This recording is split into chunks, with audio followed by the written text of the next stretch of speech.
இப்போ நீங்க ஒரு நல்ல ஒரு அமைப்பே இல்லாத ஊருக்கு கொண்டேறி குறுகலான சாலை அங்க வந்து முதலமைச்சருக்கு வந்து ரோட் ஷோ வைக்கிறீங்க. நல்ல அமைப்பான ஊர் மீஞ்சூர், நல்ல அகலமான சாலைகள் இருக்கு. அங்க வந்து முதலமைச்சருக்கு வரவேற்பு மட்டும் தான் தரீங்க, ரோட் ஷோ வைக்கல. அங்க கிட்டத்தட்ட ஒரு 100.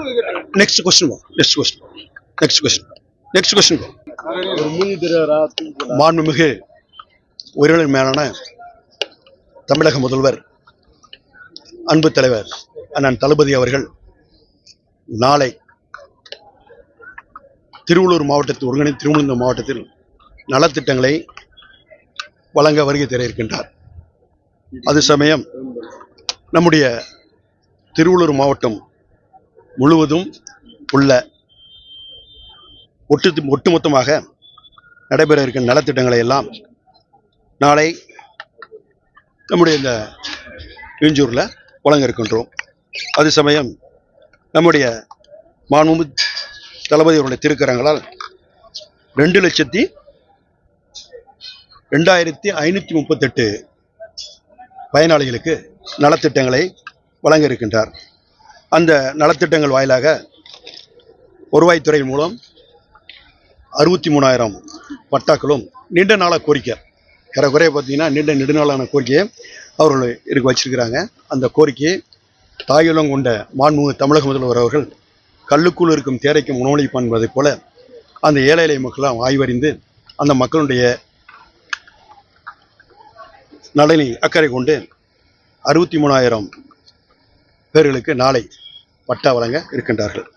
அதே போன்று திறப்பு விழாவுக்கு தயாராக இருக்கின்ற கட்டிடங்கள், அடிக்கல் நாட்டப்பட உள்ள கட்டிடங்கள், அதே போன்று பார்த்தீங்கன்னா நலத்திட்ட உதவிகள் வந்து தோட்டக்கலைத்துறையிலிருந்து, வேளாண் துறையிலிருந்து, பிற்படுத்தப்பட்டோர், ஆதிய திராவிட மக்கள், அதே போன்று பழங்குடியினர், மாற்றுத்திறனாளிகள், அதே போன்று பார்த்தீங்கன்னாக்கா நம்ம திருநங்கைகள், ஒரு மகளிர் சுய உதவி குழுக்கள், கல்வி துறை, அதே போன்று பார்த்தீங்கன்னா தமிழ்நாடு நகர்ப்புற வாழ்விட மேம்பாட்டு திட்டம், இது போன்ற அனைத்து திட்டங்களையும் மாவட்ட ஆட்சித்தலைவர்கள் மாண்புமிகு தமிழக முதல்வர்களுடைய உத்தரவேற்று சிறப்பான முறையில் வடிவமைத்து இன்றைய தினம் தமிழகத்தில் எந்த மாவட்டத்திலையும் இதுவரை 2,02,000 பேருக்கு மேலே நலத்திட்டங்கள் நடக்கல.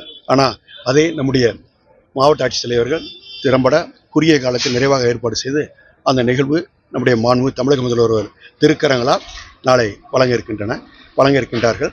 ஆக மாண்பு கல்லுக்குள் இருக்கும் தேரைக்கும் உணவளிப்பான் அதே போல மாண்புமிகு தமிழக முதல்வர்கள் முறை செய்து காப்பாற்றும் மன்னவன் மக்கள் பெரிய என்று வைக்கப்படும் என்ற உணர்வு அடிப்படையில் இந்த திட்டத்தை தமிழகம் முழுவதும் நடைமுறைப்படுத்தினாலும் திருவள்ளூர் மாவட்டத்தில் மற்றவர்களெல்லாம் பார்த்து பெருமைப்படுகின்ற அளவிற்கு இங்கு மாண்புமிகு தமிழக முதல்வர்கள் நாளைய தினம் மாவட்ட வளர்ச்சித்துறைய பெருமுயற்சியால் 2,02,000 பேருக்கு நாளை நலத்திட்ட உதவிகளை வழங்க இருக்கின்றார்கள். அதனுடைய நிகழ்வு காலை சரியாக இங்கு 9 மணி நடைபெறுகிறது. என்னென்ன நிகழ்வு நடக்குது? ரோட் ஷோ வருது கரெக்டாக அங்கே 9 9:15 அங்கே ரோட் ஷோ. அது ஏறக்குறைய ஒரு 3 கிலோமீட்டர் 4 கிலோமீட்டர் இருக்கும். அது சூழ்நிலைக்கு ஏற்ற மாதிரி அமையும். பாதுகாப்பு பணியில் எவ்வளோ காவல்துறை விரிவான ஏற்பாடுகள் செய்திருக்கிறது. கூட்டங்களை ரெகுலேட் பண்ணுறதுக்கு, அதே மாதிரி போக்குவரத்தை ரெகுலேட் பண்ணுறதுக்கு விரிவான ஏற்பாடுகள் நாங்கள் செய்திருக்கிறோம். இப்போ நீங்க ஒரு நல்ல ஒரு அமைப்பே இல்லாத ஊருக்கு கொண்டேறி குறுகலான சாலை அங்க வந்து முதலமைச்சருக்கு வந்து ரோட் ஷோ வைக்கிறீங்க. நல்ல அமைப்பான ஊர் மீஞ்சூர், நல்ல அகலமான சாலைகள் இருக்கு. அங்க வந்து முதலமைச்சருக்கு வரவேற்பு மட்டும் தான் தரீங்க, ரோட் ஷோ வைக்கல. அங்க கிட்டத்தட்ட ஒரு 100. நெக்ஸ்ட்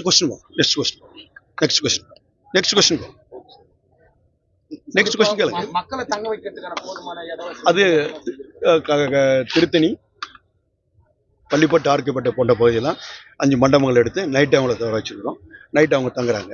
அவங்க தங்கி முடிச்சு அந்த பகுதி மக்கள் தூரத்துல இருந்து நைட்டு வராங்க. பக்கத்துல இருக்கவங்க காலையில ஒரு 5 மணி 6 மணிக்கு கிளம்பி அவங்கள நம்ம மொத்தம் வந்து 400 பேருந்துகள் நம்ம அரேஞ்ச் பண்ணியிருக்கிறோம். ஸோ 400 பேருந்துகள் வேரியஸ் இப்போ எல்லா தாலுகாக்குல இருந்தும் எல்லா வட்டாரத்துல இருந்தும் எந்தெந்த ஊர்களில் எவ்வளோ பயனாளிகள்னு வில்லேஜ் வைஸ் பயனாளிகள் எடுத்துட்டோம். இப்போ 2 லட்சம் பயனாளிகளையும் வில்லேஜ் வைஸா நம்ம எடுத்துட்டு எவ்வளவு பேர் வராங்க என்னங்கிறத எடுத்துட்டு அந்தந்த வில்லேஜுக்கு ஒரு 2-3 ஊர்களுக்கு ஒரு பஸ் அப்படிங்கிற விதத்துல நம்ம வந்து நம்மளுடைய விஏஓ நம்மளுடைய பஞ்சாயத்து செக்ரட்டரி எல்லாத்தையும் இன்சார்ஜ் போட்டிருக்கிறோம். அங்கிருந்து காலையில கரெக்டா டைம் கூட்டிட்டு வந்து நம்ம மாவட்ட ஆட்சியர் அலுவலகத்துல ஒரு கண்ட்ரோல் ரூம் செட் பண்ணியிருக்கோம். அந்த கண்ட்ரோல் ரூம்ல ஒவ்வொரு பஸ்ஸோட லொகேஷனும் எடுத்தோடனே லைவ் லொகேஷன் போட்டுருவாங்க. ஸோ அந்த லைவ் லொகேஷன் ட்ராக் பண்ணி எங்கேயாவது ஜாம் ஆச்சுன்னா அங்கிருந்து அங்க பல்வேறு துறை அலுவலர்களும் இருக்காங்க, காவல்துறை எல்லாருமே இருக்கிறாங்க. ஏதாவது ஒரு இடத்துல ஜாம் ஆச்சுன்னா உடனே காவல்துறை சொல்லி அங்கிருந்து ஜாம் எடுத்து விடுறது அந்த மாதிரி. ஸோ ஸ்மூத்தா அவங்க ஒரு 9 மணிக்குள்ள எல்லா பயனாளிகளும் 8 to 9 மணிக்குள்ள இங்க வந்து மாண்பு முதலமைச்சர் அவர்களோட ஃபங்க்ஷன் அரங்கத்துல உட்கார்ற மாதிரி நம்ம பிளான் பண்ணிருக்கோம். வரக்கூடிய மக்களுக்கு எல்லாம் வந்து கழிவறை வசதி எல்லாமே மொத்தம் ஒரு 60 மொபைல் டாய்லெட்ஸ் நம்ம மாநகராட்சி ஆணையர் ஆவடி தலைமையில வந்து அனைத்து நகராட்சி ஆணையர்கள் பேரூராட்சி அலுவலர்கள் எல்லாரும் சேர்ந்து ஒரு 500 தூய்மை பணியாளர்கள் வராங்க. அதே மாதிரி ஒரு 10 ஆம்புலன்ஸ் 10 ஃபயர் டெண்டர்ஸ், அப்புறம் வந்து தேவையான ஒரு 6-7 மருத்துவ முகாம்கள், இது எல்லாமே நம்ம அரேஞ்ச் பண்ணியிருக்கிறோம். அதே மாதிரி குடிநீர் வசதி, கழிவறை வசதி, இது எல்லாமே வந்து தகுந்த இடங்கள்ல ஃபங்க்ஷன் ஸ்பாட்ல மட்டும் இல்லாம பார்க்கிங் ஏரியாஸ்லயும் நம்ம ரெடி பண்ணிருக்கோம். அது இன்னும் டிசைட் பண்ணிட்டு சொல்றோம் நம்ம பார்த்துட்டு.